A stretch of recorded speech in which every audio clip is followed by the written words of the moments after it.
Welcome to Hard Talk. I'm Stephen Sacker. Imran Khan won power in Pakistan 2 years ago with a promise to root out corruption and take on the country's vested interests.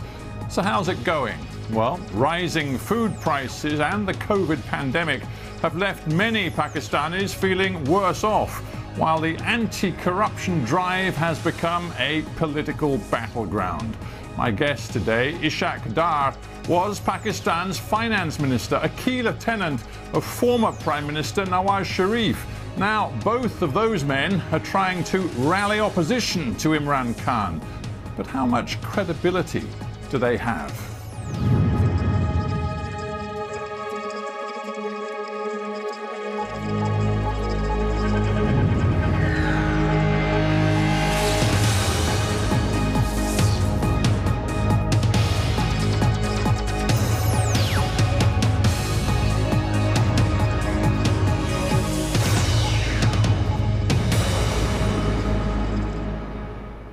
Ishaq Dar, welcome to Hard Talk. Thank you for inviting me. Let us begin with your personal status, your legal status. Sure. You are a wanted man in Pakistan. Are you here in London to escape the judicial process? Well, not really. I think you must be aware of the Pakistan history, that whenever in Pakistan over a period of 73 years, the corruption rhetoric has been used in the last few dictatorships, and the current one isn't different, because this regime is known to be under a covert coup or a judicial martial law. So I can prove that there is nothing against me, and I have all the evidence. I hope that you know that the prime allegation against me, my name was not in Panama paper. My name was not in the 20th of April. Let me stop you, because some people will not be following this in great detail. Sure. You're saying your name was not in the Panama Papers. Nonetheless, we learned an awful lot from those Panama Papers published in 2016 about monies being stashed away in foreign bank accounts, and it involved some very top-level Pakistanis. And there was reason to believe that not just Nawaz Sharif's family was involved, but your family too. No. There isn't any mention of my family. I'm not saying there was a specific mention of your family, but the National Accountability Bureau decided after the publication of the Panama Papers to look very closely at yours and your family's interests, assets and accounts. Most welcome. And they found that there were grave problems with your accounts. No, not at all. Not at all. Because you see, I'm sure that you would be privy that it was the Supreme Court direction which set up a joint investigation team, which is extrajudicial activity which Supreme Court decided. And there were 2 military intelligence members who were virtually governing out of the 6 members of the JIT. So you see, there is a background. Well, I'm actually interested in what's known in Pakistan as the National Accountability Bureau, which is the main agency of anti-corruption. And they looked very carefully at you and your family's interests, as you well know. And in September 2017, they concluded that you and your family owned assets, quote, beyond your known sources of income. They said quite specifically, the accused, that is you, has acquired assets and pecuniary interests, resources in his own name and the name of dependents, totaling roughly $6 million US dollars, more than 830 million Pakistani rupees. Now, is it your contention that the National Accountability Bureau has no integrity? It has lost its integrity long time back. It is an institution which is used against political opponents. But you didn't say that with respect, sir, when you were a very senior serving government minister. No, I did. I held press conference and I explained, by the way, this number is as per my tax return. I never missed. You see, the prime allegation against me, which was in the JIT report, on the basis of which Supreme Court directed NAB to file a reference, was that I did not file 20 years tax returns in Pakistan, 1981 to 2001. A UK qualified chartered accountant, never missed reporting his tax matters in UK when he was here till 1976. And then in the North America, 2 years, and in Pakistan since 70, I never missed any tax return. So this is such a blatant allegation. Is it? Well, in that case, let's be very open and transparent with each other. I've interviewed many government officials and ministers around the world over many years, and they always say, oh, I'm not responsible for any corruption at all, and I believe in transparency. I do. You do? Oh, so yes, how many properties do you and your family own? It's all declared in my tax returns. Well, just give me the answer, because I don't know. How many properties do you and your family own? I have my main residence in Pakistan, which has been taken over by by this regime. So I haven't got too many properties. But how many properties do you and your family own? My net worth is what has been reported. How many properties do you and your family own? One. One sole property. You and your family own one property. My sole residence. So all of these stories in the Pakistani press about multiple properties owned by your family inside Pakistan, property interests overseas, including in Dubai, wherever, and we're sitting in London. We're sitting in London. You own nothing in London? No. Your family, not just you, your family. No, not at all. Own nothing? No, because and Dubai? The government. Dubai? My sons have just one villa, which is owned by them. They're in business for the last 17 years. So when I asked you how many properties you and your family own, and you said one, that wasn't strictly true. No, it is strictly true, because they're adult, they're married, they're 17 years, they're in business, so they're independent of me. You know very well that when the NAB looked at your assets, they were looking at you and your family. I have no issue. My family, everything is accounted for. That's exactly, you see. If all of this is so clear-cut, you only own one property in the entire world. Your tax records have been kept and given to the authorities over the last 20 years. If everything is so crystal clear, why do you not go to Pakistan and make this case in a court of law? Well, the court of law, my lawyers were there. I'm here for medical treatment, a cervical issue. You've been here for what, best part of 3 years on this medical issue? Almost, yes, I am. Are you still really suffering? Yes, I am. And you couldn't possibly get back to Pakistan? Well, let's see what's happening in Pakistan. Where are the human rights? What's happening in NAB custody? Where people dozens of people have been killed, virtually. But sorry, you're saying that people being investigated by the NAB, the National Accountability Bureau, have been killed? In the NAB custody, many people have died. Yes, it's an open secret. You Google and you would have all the detail. I can leave detail with you if you want to. You see, this institution has been politically used against opponents. As I said, that I never missed a return. The premise of the entire thing, and whatever they say, my net worth is already, if it is documented in my tax return, and my tax return is not missing, so it is totally accounted for. So what is the issue? The issue is something different.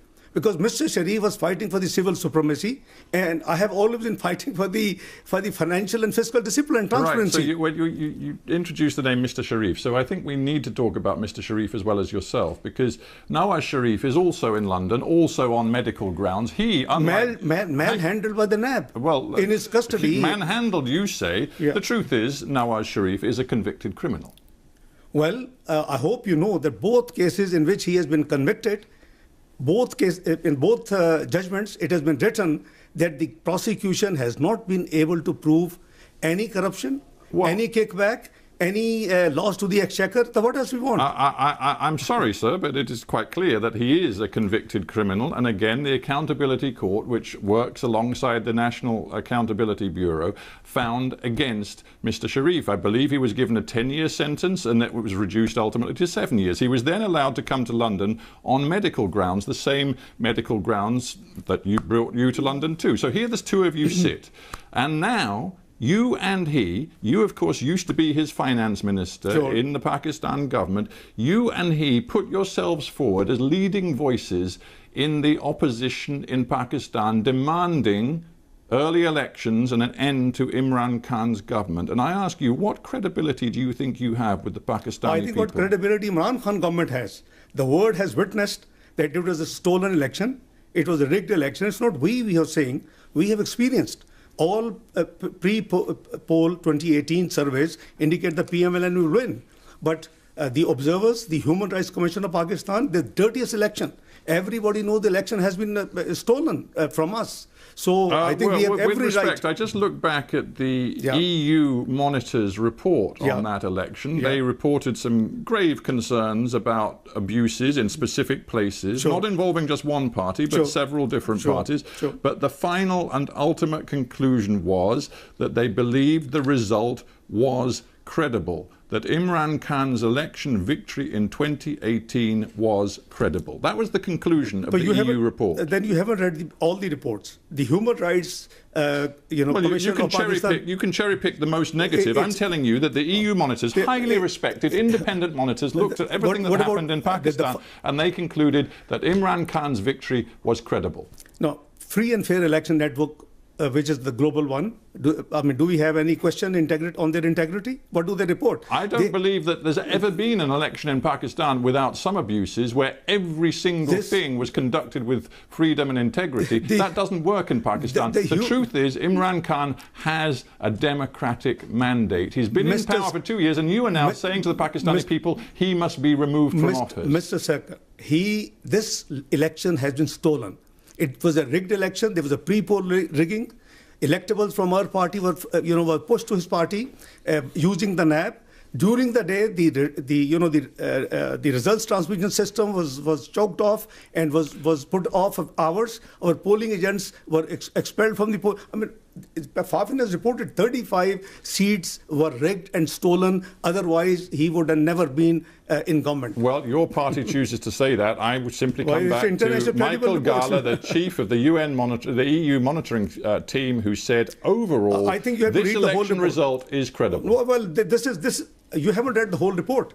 Let's go to the whole report of EU chief. Please go through what did he say before this last sentence. Well, of course, his conclusion is the most important thing. I think you'd agree. Maybe you wouldn't. Okay, let's move on. Let's talk about what your tactics are now. Because as I've said, you and Nawaz Sharif are sending your video links back into Pakistan, sometimes to thousands of people, demanding an early end to the Imran Khan government. And this is what, just a month ago, Nawaz Sharif said to thousands of people in Punjab. He said that the integrity of the army chief, General Qamar Javed Bajwa, had disappeared. He said that the general was responsible for levering him out of office and rigging 2018, as you've said. Quote, this is what Nawaz Sharif said.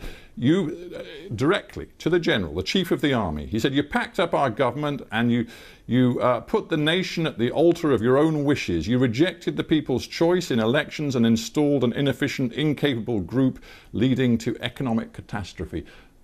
What an extraordinary thing to say of your country's chief of army. It's a reality. The buck stops at the top. And the deep state is known what deep state does in Pakistan. Is it a surprise to you, Mr. Sarkar? It is known to the world. Hillary Clinton the other day just gave an interview. And she said, what is deep state? Quoting Pakistan as an example. So please, we must be fair to analyze things. The election was stolen. It started off from Dawn leaks. Mr. Sharif has been struggling for the supremacy of democracy, for the supremacy of parliament, and I have been struggling for the fiscal and discipline and the transparency. Is it wrong? UK has been upholding the democracy and the democratic values. We would think that you would be supporting us. So let us be clear. You are saying that the Pakistani military, the army in particular, are subverting all democratic processes in your country. Is that what you're saying? This is the global reports. It's not... No, I want to be clear what you're saying. Because the Pakistani people will be listening to this interview, and you are condemning the military of your own country as subverting your democracy. It's not the military. I think we have to talk about the individuals. It's not all the entire institution. I think let's create a difference. It's the wish list, it's the plan of certain people who enforce in Pakistan martial law. So you're saying the army is led by General Bajwa, who in yours and Nawaz Sharif's opinion is entirely subverting democracy. Is that what you're saying? Well, I think I want to be clear. Let's re-articulate. What we are saying, that if the elections were rigged, it is now established without any ray of doubt. So if the elections were rigged and somebody has been planned. It's not we. It is the Interior Minister of Pakistan gave a statement that if Mr. Sharif had not got problem with the deep state and the institutions, he would have been fourth-time Prime Minister. Why would he say it? So let me be clear. You're now alleging that this is entirely unacceptable when your erstwhile boss and your very close ally, Nawaz Sharif, was working hand in glove with Pakistan's military dictator, General Zia, for many years. And suddenly he's decided that the military and the way they interfere in politics in Pakistan is entirely unacceptable. What kind of hypocrisy is that? No, I disbelieve this analysis. Frankly speaking, I disagree with you. Well, what bit of what I've just said is wrong? Maybe evolution process. Evolution process. Yeah, because you mean because then he was in power and now he's out of power, so he's really angry with the army because they won't work with him. No, it's not the first time. It's the third time he was Prime Minister, and Imran Khan, own Interior Minister, tells the whole world that Mr. Sharif would have been fourth-time Prime Minister if he had not got trouble with the establishment. You see, Imran Khan may be unpopular in Pakistan now, but when he heard what Nawaz Sharif said last month at that rally, when he directly targeted the Chief of Army, Imran Khan said this. He said, "How dare Nawaz Sharif point to the general and blame him for what is happening in Pakistan when for years Mr. Nawaz Sharif polished the boots of a former military dictator." When Imran Khan said that, I dare say he actually had a great deal of sympathy from many Pakistanis who know hypocrisy when they see it. I think you probably haven't seen his 21 clips, how he has been maligning the military army chief, the intelligence services of Pakistan. And not too long before, it's just last year when he was in the United States, he gave a statement that it is the ISI, our intelligence service, which actually was responsible for the Osama bin Laden and its killing, etc., etc. So I think when he was out of power, when he was in opposition, he had given 21 different statements at different times. He was known as Taliban Khan.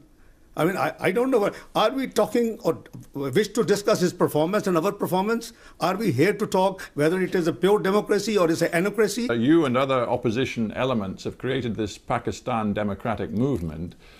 You want to deliver early elections and see Imran booted out of power, but many people, even in your own movement, are now backing away from this targeting of the Pakistani military. For example, Bilawal Bhutto said it was regrettable that Nawaz Sharif had named the military chief by name, and even Mr. Sharif's own daughter Mariam had to stress at great length that she was not anti-military. It sounds like Nawaz Sharif has overstepped the mark. I think there seems to be a confusion.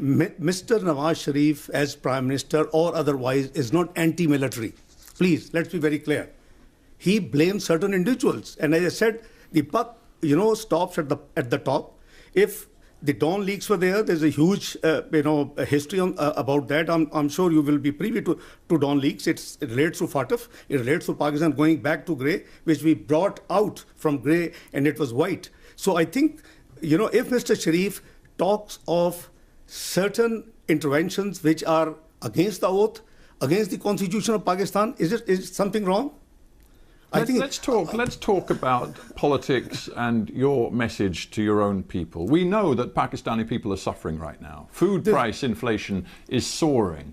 COVID-19 is seeing a second surge in your country, creating real economic difficulties. There's going to be barely any growth in the Pakistan economy this year. In the midst of all of that, you are creating a new level of political instability, demanding that Imran call early elections, calling him illegitimate, banging on about the vote rigging, claiming that the army is really in power. Do you think that your approach is really helping the interests of the Pakistani people? I think you have to be neutral umpire, Mr. Sekar, for a moment. 2014, we won the election 2013, massive majority, 2/3 almost.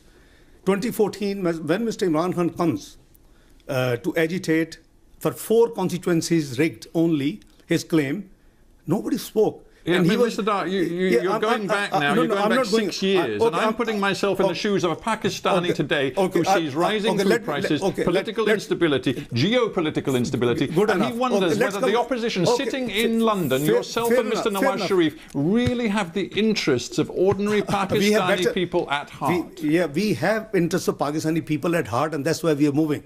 This country had witnessed double revenue collection in our tenure of 5 years, lowest inflation, lowest interest rates, best performing stock market in the South Asia, most stable currency, highest GDP growth in 11 years, 5.8%. I mean, it's all music. Your Western, the institutions had all the praise. And what was the final report in 2016? PricewaterhouseCoopers, what did it say? Pakistan is going to join G20 by 2030. And we were striving to bring it even earlier. And we were very clearly hoping that since we had ended the load shedding, we had fought the extremism and terrorism in Pakistan, we had improved the macroeconomic indicators in Pakistan, and all praises, all. So now, I understand. I'm not suggesting that your personal economic record was bad. In some ways, it was good. But listen, I'm just trying to get you to respond to a simple question. Pakistan is where it is today. Hang on. Imran Khan has a 5-year mandate. He won the election. Now you have a choice. You have a choice. You can wait to fight the next election if you choose to go home, frankly, but at the moment you're still in London. You can either fight at the ballot box during the next election, or you can try to undermine Imran Khan and his government from the sidelines, from here in London, and thereby create new economic and political instability. Is that the choice you've made? No, it's not a matter of political instability. It's a matter of incompetence. It's a matter of non-performance. It's a matter of ruining and grounding the economy of Pakistan in 2 years before Corona. Mind you, after 1952, Pakistan first time had seen negative GDP growth. After 1952, from 5.8%, first year 1.9%, this year 0.4% negative. And there's a massive unemployment. We pulled 6% people out of poverty. He has pushed back 6% people in the poverty line. He promised to give 10 million jobs. He has made people unemployed, 12 million added to the unemployment numbers. Pakistan's in big trouble. I just wonder whether your approach is weakening Pakistan on the world stage. You recently tweeted, hang on, you recently tweeted a message saying that Imran Khan, and I'm going to quote your words, personified fascism. Now, Imran Khan has stood up for Pakistan's interests in a very tough stand against India and Mr. Modi, which you well know. He has also conducted a foreign policy which sees deepening economic ties with China, which is precisely the same policy that you followed. He also is trying to use Pakistan's influence, it seems, to bring the Taliban to the peace table in Afghanistan. What is it about these policies that you think personifies fascism? Well, I think that perhaps you haven't studied or you haven't had the time to look into what fascism he's doing. You stand by that? Yeah, of course I do. I do. There is a fascist government in Pakistan as of now. You're trying to mobilize tens of thousands of people on the streets in different Pakistani cities, even when there's a COVID pandemic. Your message is that we must bring Imran Khan's government down by the middle of the year and have new elections. You haven't succeeded so far. What's your next move? Well, Mr. Sekhar, I think you haven't seen Mr. Imran Khan during the same, you see, the PDM gatherings started from 16th of October. You haven't seen the Democratic Movement gatherings, yes. But you haven't seen in the same period, in the last 6 weeks, you haven't seen the gatherings, the large gatherings of Mr. Imran Khan himself. COVID would not spread. What is your next move? Well, our ultimate aim and our ultimate goal is supremacy of democracy in Pakistan, the free and fair election, which would be transparent and should be acceptable to the world observers. And presumably the rule of law. And the rule of law. So will you go home to face the rule of law? Of course I will. Rule of law and transparency. And the constitution has to be, all institution has to work within the domain which has been prescribed in the Constitution of Islamic Republic of Pakistan. I think we'll be very happy. So right now when I tweeted, I have no regret, and it is the ground reality.